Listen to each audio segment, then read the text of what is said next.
She's got a smile that it seems to me reminds me of childhood memories where everything was as fresh as the bright blue sky.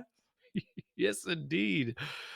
Oh, you know you're raising your kids right. I hear down the hallway, kid one is in the shower, and I hear Sweet Child of Mine playing. And you know you have raised your kids right when they appreciate good music. So she is a sweet child of mine. And I will remind you for the 27th time because it's on my mind a lot. Those two sweethearts will be leaving. They'll be leaving on Thursday, heading to Wyoming on an adventure of a lifetime, staying at the Brush Creek Ranch in Wyoming, actually working there, I should say. And they're going to rake in some sweet cash. They get 3 gourmet meals a day. They were reading the menu to me at, we went to lunch. What day was that? Sunday. Went to lunch on Sunday. They were reading the menu to me because it's the guests menu, and we're talking about actual rich people that go to this place. Apparently, Ivanka Trump and her husband were just there. So actual rich people go there, and it's the same menu that my girls will get to enjoy 3 days a week. They'll be working 52 hours a week and collecting $1,000 a week during their stay. Room and board included, workout facilities, all the activities included. So we got that going for us. So Sweet Child of Mine and Sweet Child of Mine, both of them will be leaving. So I wanted to look at some of the comments recently to address them. One is my main man, Donnie Campbell, who says, I'm almost 52, or I'm 52 years old, almost 53, and he knows that commercial Slinky. And he's referring to a video from this morning that I opened with. It walks downstairs alone or in pairs and makes a clinkety sound. And the spy, this morning, the spy was reminding me of the Slinky. You can't see it now because I've got it zoomed in here. It's been flat for how long here? What what's the time here? So that's Eastern time at the very bottom there, May 2nd, 12:12 Eastern time. So that would be 11:12 my time. So the last hour it's been flat as a pancake, flat as people's heads that inject the botulism from the Botox owned by ABBV. But he knows what Slinky is, so that means he's very cool. So I'll be responding to these comments. Also, I saw on here that Donnie said, Hey, Bart, do a search for and check out this video. Tasty Live is 21 days to expiration magic. So I'm definitely going to check that out because I have switched my current trading plan, my current trading strategy on SPY to a 14-day. So maybe I also need to consider a 21-day. And then my friend here and mentor, Brian Smith, he says, Good day to roll ABV. Look at July, 80 days out, potential perpetual roll at 21 days to expiration. And Brian has mentioned this strategy to me before, and I definitely want to try it. In fact, we'll do it when? Well, one, we'll do it live, and we'll do it right here and right now. Let's take a look at that ABV, taking some gas for me. It expires May 5th. It's a 155 put on ABV, currently trading at 151.74, down 1.29% today. So let's look at what that roll would be. We'll roll out the barrel here on the ABV. Let's go to that July date, 80 days out. There it is, July 21st. So that's a monthly trading on the third week, third Friday of July. And I believe his contention is you just roll it out at the current price or current position that you have in order to collect those dollar bills. We have 5 contracts at 155. So if we click through the 155 on July 21st, that should give us a nice premium today. Hello, that's $1,700 bills, and we're adding 77 days to our position. So, what does that math look like? Well, first, we need to know. So, at 155, 15,500, right? 15,500 times 5 contracts, that's 77,500. Write that down, Bart. I'll write it down right here and right now. If we collect $1,700 and we divide it by 77,500, we get this equation, 2.2%. Then we divide it by the 77 why did I hit that twice? 77 additional days and multiply that by 365, and that gives us 10%. Let me make sure I did the math properly, right?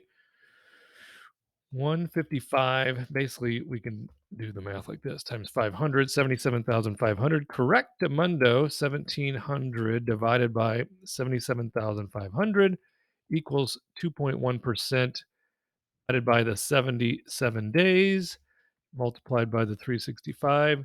So it's a 10.3% that we add to our position, and we can do a perpetual roll. That's what we're going to be looking to do with 21 days out. So that'll be like June 30th, July 1st, whatever that day, whatever that falls in that category or that time frame on the calendar, we'll look to roll that position again. So this is a fun thesis to test. I like it. I love putting dollar bills in my pocket, although we just lost $10 because of my babbling. But let's continue and see what it has to say. It's got a 320 to 355. Okay, it's saying it's a low likelihood to fill at 340. What about 338? That's a medium likelihood, $1,690. I'd take that and a bag of chips. If we submit that and we rolled out the barrel, collected $1,690 for our trouble, and pulled that off the board for expiration Friday. So that is off the board and it's off the worry list because we do have some pressure building on our Amazon. What's Amazon currently trading at? It's up a little today, right? Yeah, it's at 103.09, up 1%. So we're good there. The Blackstone is feeling some heat. It's currently at 84.49, so it's stabilized a bit today. Let's look at this actual stock and see what it's done today. So stabilized probably isn't the word. Oh no, that was, let's see. That's a week out. That's why it's confusing me. Here's today.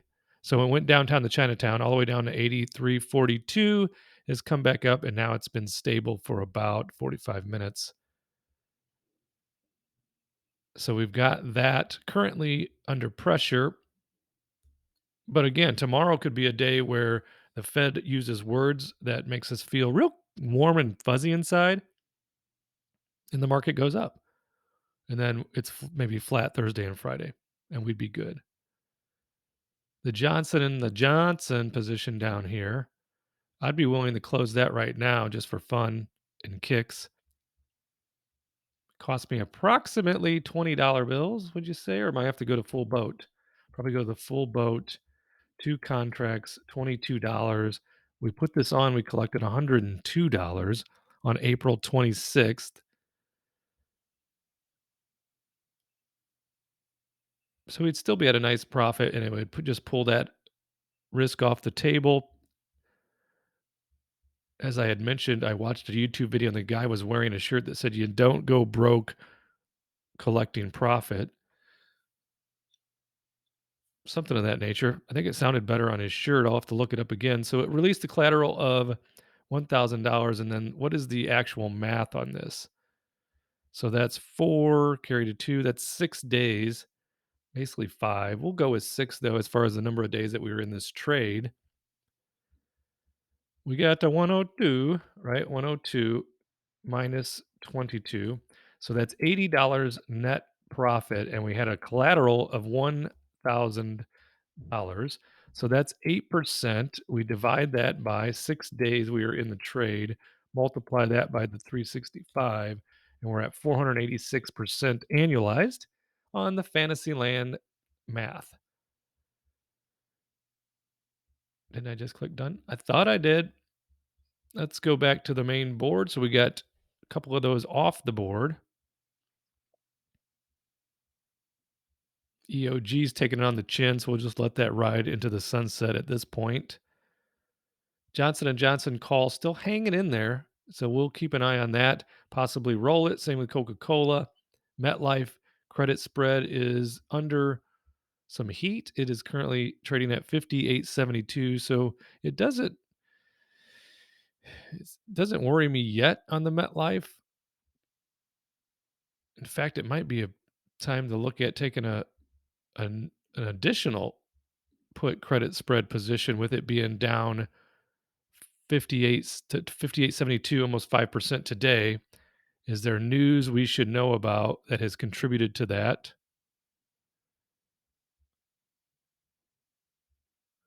I mean, all the analysts are saying it's either a buy or a hold, and 75% of them are saying a buy.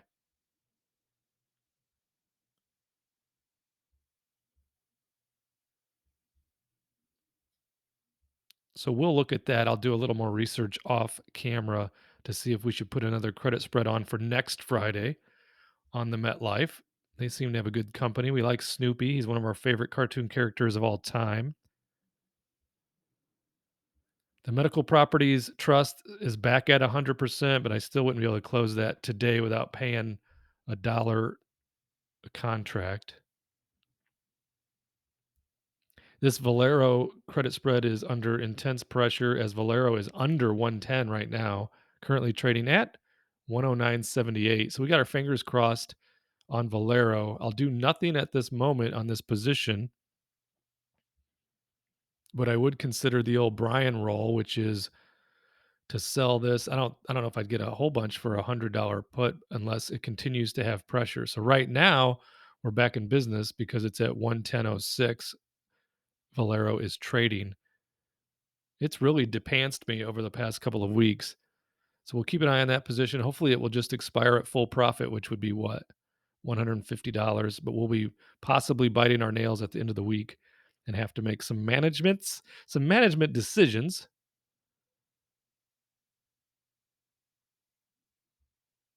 Intel reported a sweet beat on, no, that wasn't Intel, that was Pfizer. Never mind.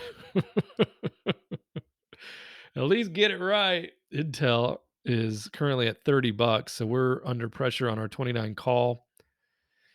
Probably roll it. I may, it could be depending on the way I'm feeling that day. I may let them just take the shares and run off into the sunset because I would definitely be at profit. I think my position it's either 26.12 or 27.12, not including all the dividends and premium that I've collected on that position.